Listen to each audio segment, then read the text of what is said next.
In that paper, I was setting up a contrast between two different styles of development, two opposed styles of development.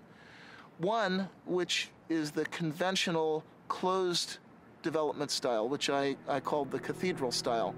In that one, you have tight specification of objectives, small project groups which are run in a fairly hierarchical, authoritarian manner, and you have long release intervals.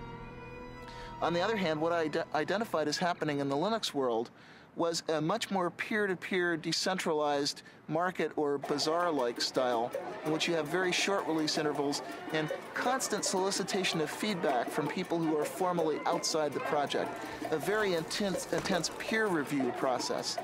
And the startling thing was that the more I looked at this, the more it seemed that trading away all the supposed advantages of conventional closed development for that one single advantage of massive independent peer review actually seemed to win, actually seemed to get you good results.